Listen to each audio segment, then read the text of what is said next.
Muito obrigado, Sr. Presidente. Na verdade, a Sra. Diretora não respondeu a algumas perguntas que nós colocámos, que eu gostava que tivessem resposta, até porque estão diretamente relacionadas com o assunto que aqui nos traz. E depois eu gostava que esclarecesse aqui um ponto que eu confesso que fiquei baralhado. A Sra. Diretora disse-nos que dos 43 a quem foram recusadas a entrada, voltaram todos para trás, ou seja, para os países de origem, no mesmo dia. Mas depois esteve-nos a descrever um conjunto de situações em que, alegadamente, e a fazer total boa-fé nas suas declarações, não constituem perigo para a segurança pública e, portanto, permaneceram no país sem qualquer problema. E eu pergunto, então, afinal, não regressaram todos? Quem são estes 11? Eu confesso, imagino que sejam questões diferentes, mas como disse que os 43 a quem foi recusada a entrada voltaram no mesmo dia e depois descreveu-nos 11 casos de que ficaram cá, eu confesso que fiquei baralhado nesse ponto. E depois perguntava, quer dizer com isso que em condições normais, ou seja, se o centro de acolhimento temporário do aeroporto estivesse aberto, estas pessoas teriam ficado aí e não teriam tido liberdade para circular normalmente, como tiveram, ou não? É que pela descrição que faz, parece não fazer sentido que ficassem detidas. Ou então, a regra, que é a regra normal, foi de facto derrogada nesta altura, por incapacidade de espaço. Mas aquilo que nós gostávamos de saber também, e isso fica claro da sua intervenção, é qual é que é o procedimento normal. E já agora, quem é que deu ordem, quem é que decidiu que perante a não existência de um espaço de acolhimento temporário em Lisboa, que o procedimento passasse a ser só esse? É o agente responsável que está de turno que toma essa decisão ou não? E, de facto, aquilo que as notícias trouxeram a público é uma situação bem diferente desta. Porque a Sra. Diretora sabe muito bem que estas pessoas, quando ficam nestes centros de acolhimento temporário, ficam ao fim de 60 dias, e como a senhora própria provedora também escreve no seu relatório, ao fim de 60 dias, não havendo uma decisão, podem entrar livremente.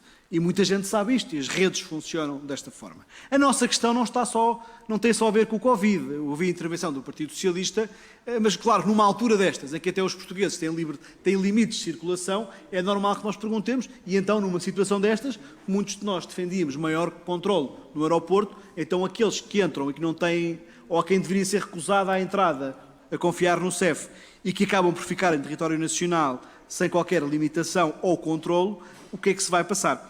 Mas, Sra. Diretora, há aqui outras questões que eu gostava de colocar muito especificamente, que têm a ver com os centros de acolhimento temporário em Portugal. A Sra. Diretora recordar-se-á de uma visita que eu próprio fiz com mais um conjunto de colegas ao aeroporto, vimos as condições na altura existentes, tinha sobretudo isto a ver com a questão das crianças, dos menores, mas, como também diz a Sra. Provedora, Portugal preparou-se por uma realidade de fluxos migratórios que não é a atual. E aquilo que nós notamos é que o país, apesar do crescimento económico, apesar do reforço do discurso do acolhimento, a verdade é que desde o mandato deste Governo, e também desde que a Sra. Diretora está em funções, que é bem mais recente, como diretora responsável na gestão, mas fazia parte da equipa anterior, já se percebeu, obviamente, que a construção do centro de Almoçagem não é suficiente.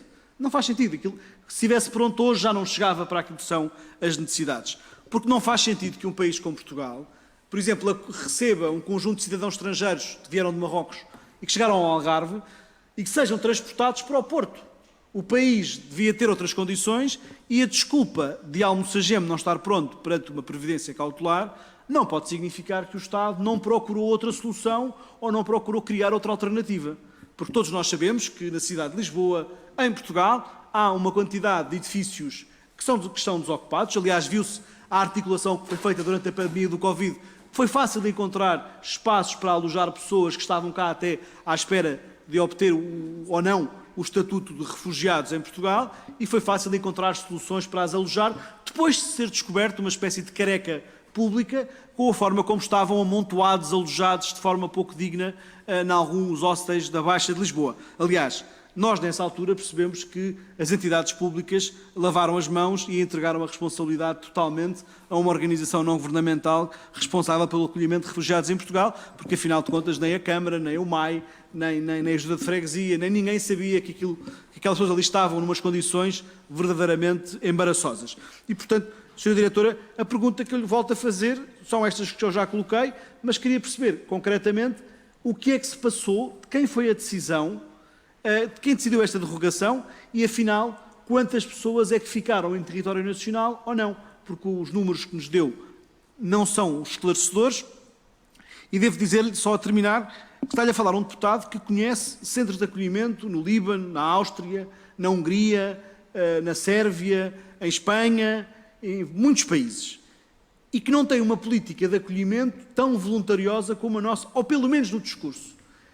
E a pergunta final é: a Sra. Diretora precisa de mais recursos e de mais condições para acolher estas pessoas ou não? E eu recordo que está cá para defender a política do país e as regras, sobretudo as leis que o país aprova, e sobretudo para defender o bom trabalho que o CEF deve fazer. Agora, se não tiver condições para isso e não o revelar neste Parlamento, então também é cúmplice da falta de condições ou da falta de meios que pode ou não existir. Muito obrigado.